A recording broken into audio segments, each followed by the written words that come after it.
तो मोदी सरकार किसानों की कर्ज माफी का सवाल टालती रही है, लेकिन अब बहुत जल्द किसानों के लिए एक बड़े पैकेज का ऐलान हो सकता है। काफी महत्वपूर्ण है।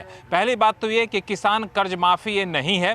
दूसरी बात कि इस राहत पैकेज के जरिए सरकार किसानों के खाते में सीधे पैसा देना चाहती है। ये किसानों के खाते में कैसे पैसा देगी, इसके अलग अलग तरीकों का अध्ययन किया गया। इसमें तेलंगाना वाली स्कीम का अध्ययन किया गया, साथ ही साथ उड़ीसा की स्कीम का अध्ययन किया गया। अब जो नया पैकेज तैयार किया गया है उसमें दोनों स्कीम की आपको झलक देखने को मिल सकती है।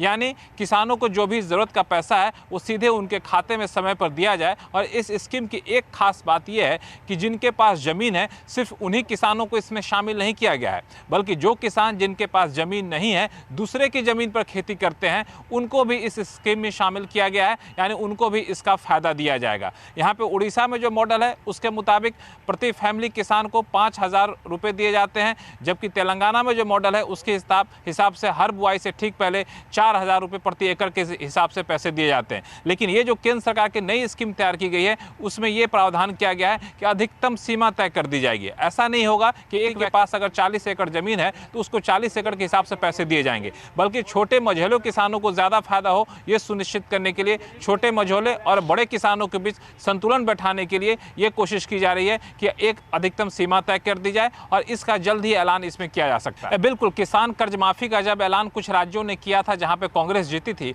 उसके बाद सरकार इस फैसले का ईंट का जवाब पत्थर की तलाश रही थी। लेकिन किसान कर्ज माफी से बड़ा सरकार कुछ नहीं कर सकती थी, न तो किसान कर्ज माफी सरकार करना चाहती थी, क्योंकि इसका श्रेय भी कांग्रेस को ही जाता है। इसलिए आपने देखा कि पिछले दिनों सरकार ने सवर्णों को 10% आरक्षण देकर के एक मास्टर स्ट्रोक चला, लेकिन किसानों को सरकार छोड़ना नहीं चाहती। इसलिए किसानों को भी सरकार एक राहत पैकेज देना चाहती है। इसलिए किसान कर्ज माफी तो नहीं, लेकिन सीधे उनके खाते में पैसा पहुंचे ये सुनिश्चित करना चाहती है। और महत्वपूर्ण बात यह है कि इस स्कीम को सरकार इस तरीके से लागू करना चाहती है कि चुनाव से पहले कम से कम एक किस्त पैसे का किसानों के खाते में चला जाए। ऐसा नहीं कि हम सिर्फ चुनाव से पहले स्कीम का ऐलान कर दें, बल्कि स्कीम का ऐलान भी करें और इसके साथ ही किसानों के खाते में पैसा चला जाए चुनाव से पहले, यह भी सरकार सुनिश्चित करना चाहती है। इसलिए किसानों के खाते के डिटेल अलग अलग जरिए से सरकार जुटा भी रही है, ताकि जैसे ही स्कीम लागू हो तुरंत किसानों को इसका फायदा मिलना शुरू हो जाए और सरकारी खरीद की कीमत से कम में भी अगर किसान बेचते हैं तो उसकी भरपाई की जा सके।